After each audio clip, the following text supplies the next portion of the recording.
strange. Her body was weak. The smell of stew made her sick. She thought it was malaria, but when it continued for 2 weeks, Daniel said softly, "Let's go to the hospital." At the clinic, they ran tests. Mirabel sat on the wooden bench outside the doctor's office, biting her fingers. Her legs were shaking and her heart was beating too fast. She kept whispering to herself, "God, please, please let it be something good." After what felt like forever, the nurse came out holding a white paper. She looked at Mirabel and smiled. "Madam, congratulations," the nurse said softly. Mirabel blinked in confusion.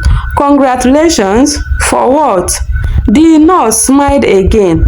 "You are pregnant." Mirabel froze. "I am pregnant?" she repeated in shock. "Yes, madam," the nurse said. "About 3 weeks." Mirabel's mouth opened, but no word came out. Her eyes filled with tears. She covered her face and began to cry. Gabriel, who had been standing by the wall, rushed to her. "Wait, pregnant?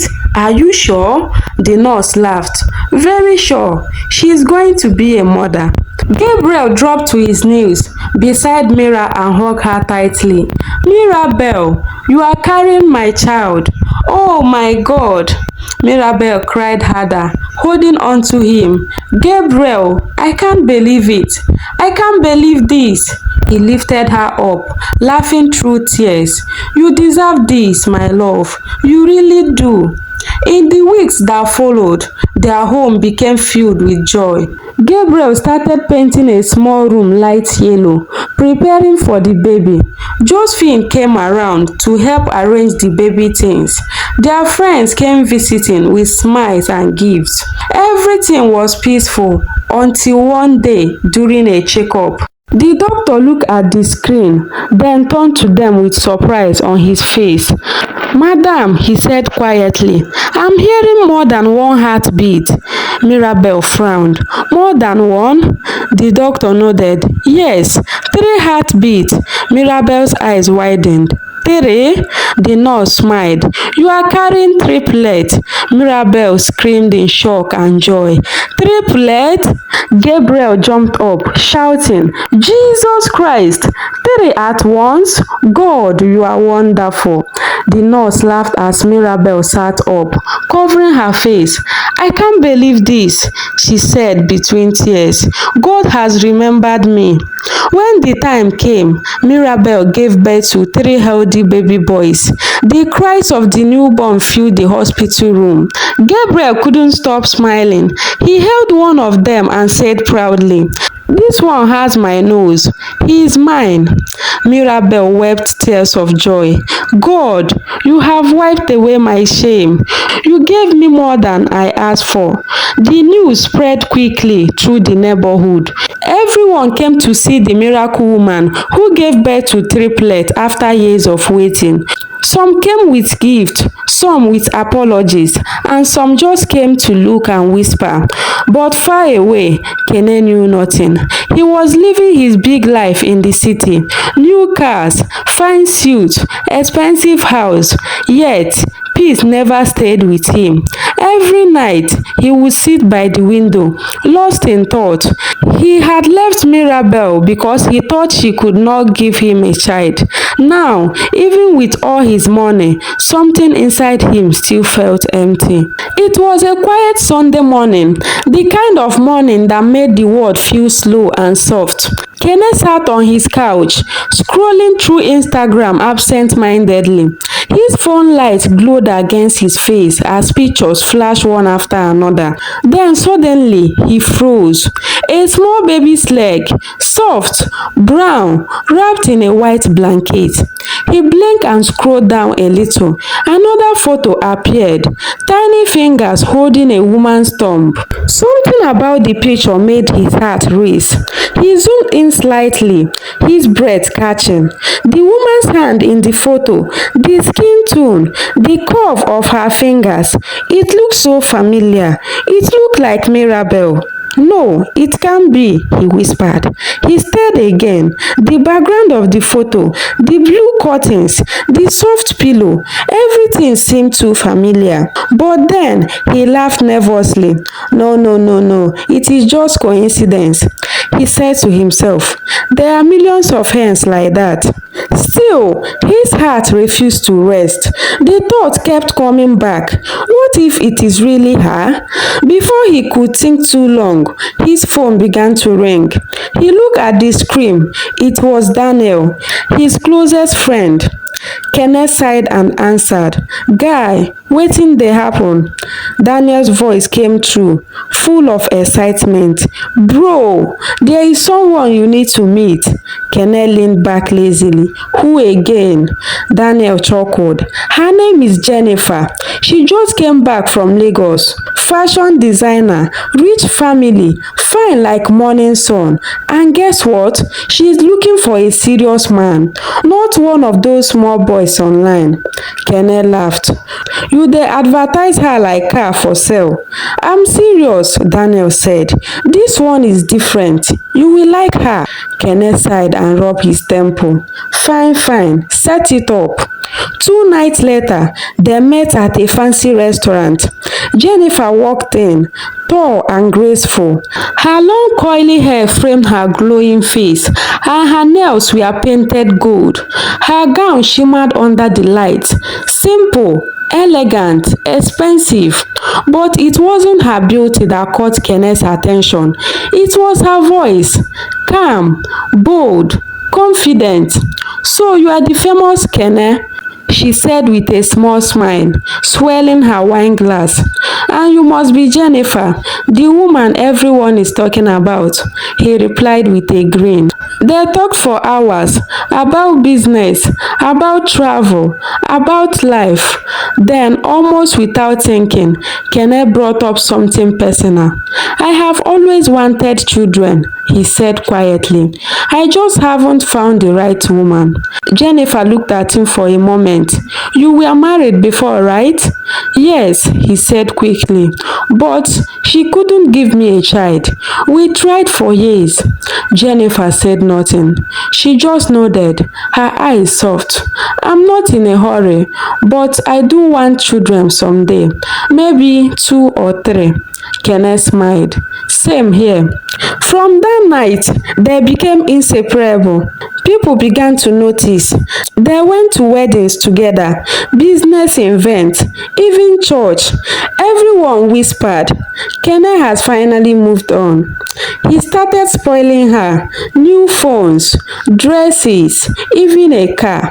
One evening, while they were having dinner, Jennifer suddenly said, Let's not waste time. Kenneth looked up.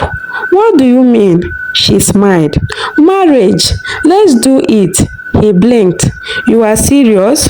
I'm a grown woman, he said softly. I know what I want. I don't believe in dating forever. If you love me, show me. That night, Kenneth couldn't sleep. He called his event planner and said, We are doing a wedding, big one. The planning began the next morning. Red carpet, Rolls Royce, live band from Ghana, guests flying in from Abuja and Dubai. Kenneth wanted it to be the biggest wedding in the city, not just for love, but for pride, for proof. He wanted the world to see that he had moved on, that his life was better without Mirabel. And deep down, he wanted Mirabel to see it too. The wedding plans were moving fast. Every morning, Kenneth met with the event planner, checking the flowers, decoration, and guest list. The wedding had to be perfect, every single detail. One afternoon, while going through the list, he paused. Add one more name, he said. The planner looked up. Who, sir? Kenneth picked up the pen and wrote it himself. Mirabel. The planner blinked. Your ex-wife? Kenneth didn't explain. He just smiled coldly. Send her the invite. First class, front seat. The planner hesitated but nodded. Okay, sir. When she left, Kenneth sat back and looked out the window. His heart felt heavy, but his pride was louder. She needs to see what she lost, he muttered. Meanwhile, Jennifer was busy planning her own side. Her gown was coming from Milan, pure lace, soft and shiny. Her bridesmaids were already practicing their dance. Her bridal shower was at a beach resort. To everyone, she looked like the happiest bride in the world. But behind her smile, she was worried. She had been trying to get pregnant for months. Every test came out negative. Every morning, she checked her calendar, hoping to see a miracle. She hadn't told Kene yet. She was afraid, and her mother's voice kept echoing in her head. Are you sure it is not the man that has the problem? 2 weeks before the wedding, Jennifer decided to talk. They were lying on the bed, scrolling through pictures. Kene, she said quietly, can I ask something? Sure, he said, smiling. What is it? Do you ever think about going to the hospital for a checkup? Just to be sure everything is okay with us before marriage. Kene frowned. What do you mean? I mean, she hesitated. We have been together for months. No pregnancy. Maybe we both should check, just to be safe. He sat up slowly. His face changed. So you think I'm the problem? No, she said quickly. That is not what I mean. I'm just saying. You sound just like Mirabel, Kenneth snapped. Always trying to blame me. Jennifer's eyes widened. I didn't say that. Kenneth stood up, angry. Let's never talk about this again. She sat there speechless. Her heart sank.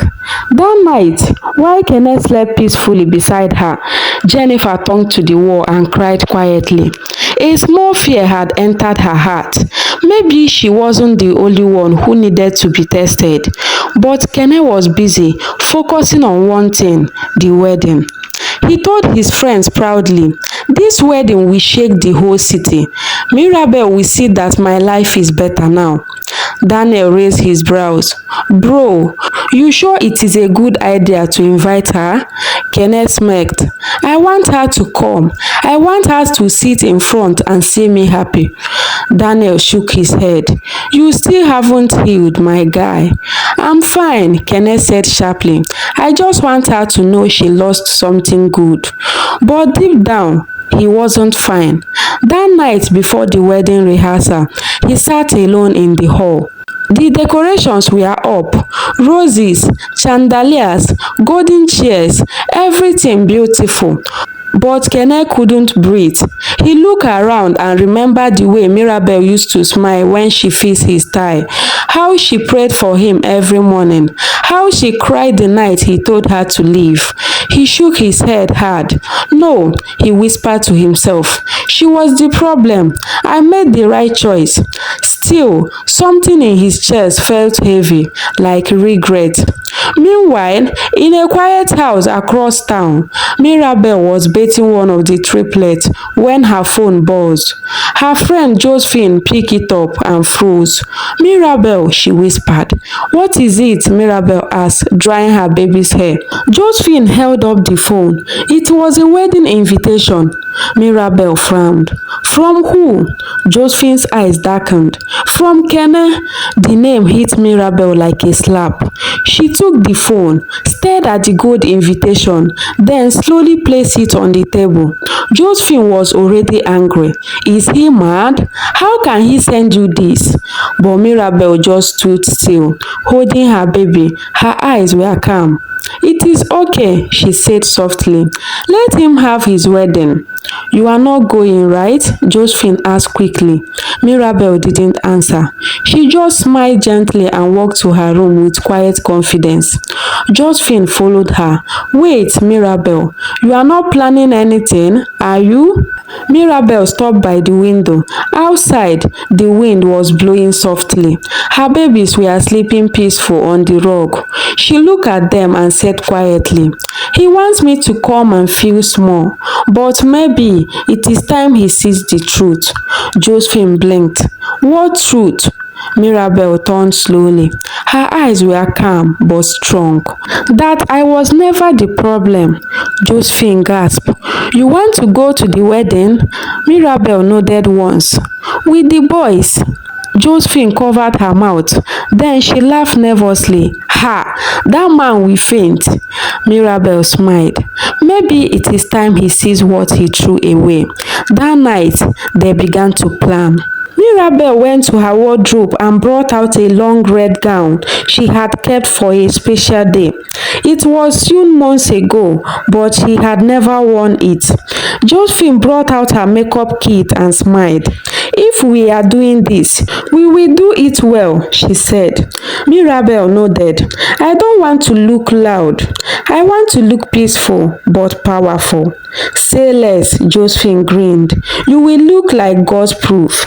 They ordered matching red short and white shirts with bow ties for the boys. Josephine called one of her rich contacts and borrowed a private jet. It would land quietly that morning and wait at the airstrip until Mirabel gave the signal. They practiced how the boys would hold her hands and walk beside her. The twins were playful, but the youngest was always calm and copied her every step. I'm not going there to fight, Mirabel reminded Josephine as they folded the clothes. I know, Josephine said, but trust me, your presence alone will shake that wedding. That night, Mirabel couldn't sleep. She sat by the window, watching the stars. Gabriel came and stood behind her. He placed his hands gently on her shoulders. You don't have to do this if you don't want to, he said softly. I want to, she replied. Not to prove anything to him, but to remind myself that I survived. And I'm still standing. He kissed her cheek gently. Whatever you decide, I'm with you, he said. Mirabel turned to him and smiled. Thank you. You have given me what no man could ever give me. Peace. Gabriel smiled back. And you gave me back joy. Morning came. The city buzzed with noise and excitement. Social media was filled with pictures. Hashtag Kene and Jennifer was trending everywhere. People called it the wedding of the year. The venue was a big hall near the waterfront. Red carpet covered the entrance. Cameras flashed from all sides. Guests wore sparkling clothes and expensive sunglasses. Important people, politicians, business owners, and celebrities filled the front seat. Inside her hotel room, Jennifer stood before the mirror. Her white gown shone like eyes. Her best friend adjusted her veil. You look stunning. Kene will fall in love all over again. Jennifer smiled weakly. I hope so. But inside her heart, she carried fear. No pregnancy, no answers, and a man who refused to get tested. At the hall, Kenneth stood at the altar, dressed in a white agbada with gold designs. His shoes shone like mirrors. He kept checking his watch. Daniel walked up to him. Bro, why are you restless? I'm waiting for someone, Kenneth said quietly. Who? Daniel asked. Kenneth didn't reply. He just kept staring at the entrance. Then suddenly, everyone turned toward the sound of jet engines from the nearby airstrip. A private jet had just landed. The door opened slowly and the stairs unfolded. Out stepped Mirabel. She wore the red gown like a queen, flowing, elegant, and bold. Her face was calm, her steps confident. Beside her walked three small boys, dressed in matching white shirt and red shorts with bow ties. The hall went completely silent. People gasped. Phone came out. Who is that? Someone whispered. Wait, is that his ex-wife? Another said. She has children, a woman added. The whisper spread quickly. Kenneth froze. He grabbed Daniel's hand. Tell me I'm dreaming. Daniel blinked. Bro, she had children. Kenneth's mouth went dry. His heart started to pound. Mirabel walked slowly, gracefully, holding her son's hands. Her eyes met his, but she didn't look away. She smiled softly, calm, peaceful. The crowd moved aside as she walked to her seat. The very front row seat Kene has reserved for her, never thinking she would actually come. She sat down quietly. Her boys climbed onto her lap and whispered, "Mommy, we made it." She nodded, smiling as she kissed their heads. Moments later, Jennifer entered the hall with her veil covering her face. She noticed the silence. She noticed the faces. Then she saw Kene standing stiff, his eyes wide open, staring straight ahead. She reached the altar and whispered, "What is going on?" Kene didn't reply. The pastor cleared his throat. "Shall we begin?" But Kene wasn't listening. His eyes were still fixed on miracles.